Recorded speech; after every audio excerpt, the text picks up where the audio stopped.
जय भीम, जय भारत, जोहार साथियों।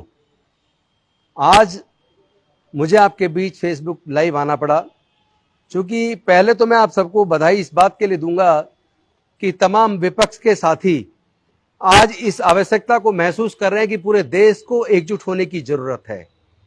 अगर हमें देश के संविधान और प्रजातंत्र को बचाना है, अगर हमें नफरत को देश से खत्म करके प्यार फैलाना है, अगर हमें जाति और धर्म के नाम पर होने वाले उन्माद को खत्म करना है, तो हमें सबको एकजुट होना पड़ेगा। हर मानवता पसंद व्यक्ति, हर व्यक्ति जो देश में शांति और खुशहाली चाहता है, वो किसी भी वजह से अशांति तो पसंद नहीं करेगा, वो धर्म के नाम पे दंगे तो पसंद नहीं करेगा।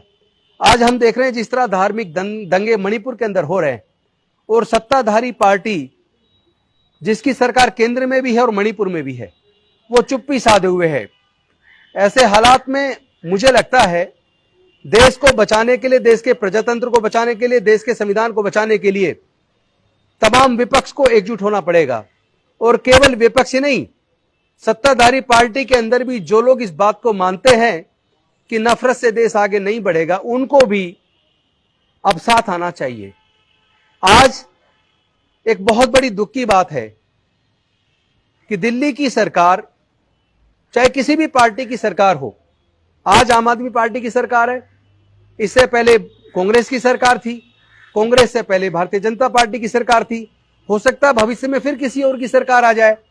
सरकार किसी की भी आए, पार्टी कोई भी हो, लेकिन दिल्ली के लोगों के हक और अधिकार सुरक्षित होने चाहिए। पहले यही सर्विस डिपार्टमेंट दिल्ली की सरकार के पास होता था। दिल्ली के मुख्यमंत्री अफसरों की ट्रांसफर पोस्टिंग किया करते थे, लेकिन जिस तरह 2015 में केंद्र की सरकार ने सरकार का वो अधिकार छीनकर ट्रांसफर पोस्टिंग का अधिकार एलजी को दे दिया, तब से दिल्ली में लोगों के काम को रोकने की पूरी साजिश एलजी साहब के माध्यम से अफसरों के साथ मिलकर होती है, यानी कि केंद्र की बीजेपी सरकार कर रही है। ऐसे में दिल्ली के लोगों को जो उनके काम होने चाहिए वो काम होने में दिक्कतें आ रही है। आज दिल्ली की सरकार ने 8 साल की लंबी लड़ाई के बाद सुप्रीम कोर्ट से इस विवाद का हल निकाला, क्योंकि कोई भी व्यक्ति जब परेशान होता है, प्रताड़ित होता है, तो अंत में वो सिर्फ कोर्ट की शरण में जाता है। लेकिन जब सुप्रीम कोर्ट ने दिल्ली के लोगों के अधिकारों की रक्षा के लिए दिल्ली के सर्विस डिपार्टमेंट को दिल्ली सरकार के अधीन किया, और उस पर जिस तरह अध्यादेश लाकर केंद्र की सरकार दिल्ली के लोगों का दमन कर रही है, ऐसे में जरा बताइए जनता की चुनी हुई सरकार काम कैसे करेगी। मैं चाहता हूं, एक निवेदन करना चाहता हूं पूरे देश के विपक्ष से, आप किसी पार्टी का सपोर्ट ना करें, लेकिन दिल्ली के लोगों के हक अधिकार की रक्षा तो करें। पूरा विपक्ष एकजुट हो देश को बचाने के लिए। इस तानाशाह सरकार को उखाड़ फेंकने के लिए पूरे विपक्ष को एकजुट होना चाहिए, लेकिन साथ ही साथ उस एकजुटता में दूसरा मुद्दा यह भी होना चाहिए कि देश में जातिवाद जड़ से खत्म हो। देश में दलितों, पिछड़ों, आदिवासियों के साथ होने वाला उत्पीड़न, अल्पसंख्यकों के साथ होने वाला उत्पीड़न पूरी तरीके से बंद होना चाहिए, क्योंकि भारत में रहने वाले सभी लोग भारत के हैं, भारतवासी हैं। हम लोग इंसानियत पसंद है, मानवता पसंद है, न्याय पसंद है। तो मैं पूरे विपक्ष से निवेदन करता हूं, एक तो आप एकजुटता करके सब लोग एकजुट होकर केंद्र की इस तानाशाही सरकार को उखाड़ फेंके, और दूसरी तरफ पूरे देश में जिस तरह जाति और धर्म के नाम पर उन्माद है, उसको रोकने के लिए सब लोग एकजुट हो जाएं।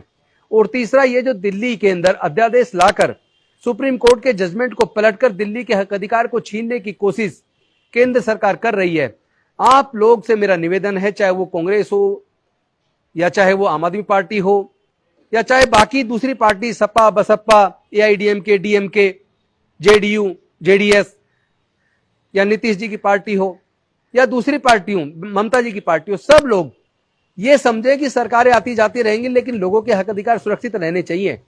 इसलिए मैं आप सबसे निवेदन करता हूं, तमाम विपक्ष से निवेदन करता हूं कि जब संसद के अंदर ये अध्यादेश के ऊपर बिल आए, तो इस बिल को आपने गिराना है। आप बेशक किसी पार्टी का सहयोग ना करें, यह सहयोग पार्टी का नहीं होगा, यह सहयोग दिल्ली की जनता के हक अधिकार का होगा।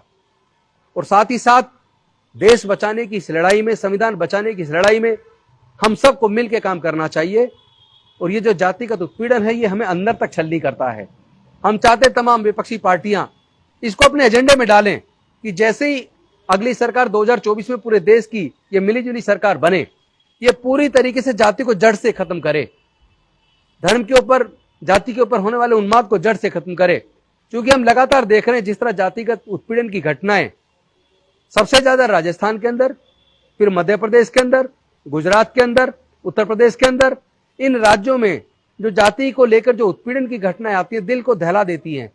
हमारे युवाओं की हत्या हो जाती है, बहनों की बलात्कार करके हत्या हो जाती है। ऐसे में ये चुप्पी ठीक नहीं है।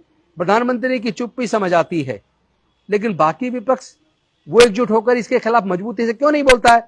तो मैं आपसे निवेदन करता हूं, पूरे विपक्ष से निवेदन करता हूं कि आप सब लोग एकजुट होइए और न्याय की इस लड़ाई में मिल के लड़िए।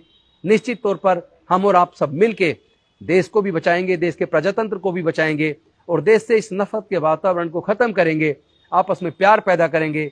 मुझे डॉक्टर बाबा साहेब अम्बेडकर की बात याद आती है। वो कहते थे कि मुझे ये बात अच्छी नहीं लगती कि कोई कहे मैं पहले भारतीय हूं, बाद में मैं हिंदू, मुसलमान, सिख, ईसाई हूं, और ना ही मुझे ये बात अच्छी लगती है कि कोई ये कहे मैं पहले हिंदू हूं, बाद में मैं भारतीय हूं। वो कहते थे मुझे ये पसंद है, मैं पहले भी भारतीय हूं और अंत में भी भारतीय हूं। तो आप सब लोग भारतीय बने, भारतवासी बने, इंसान बने, न्याय पसंद बने, विषमता के खिलाफ, अन्याय के खिलाफ हम सब लोग एकजुट होकर लड़े। बहुत बहुत धन्यवाद। जय हिंद, जय भारत, नमो बुद्धाय, जोहार।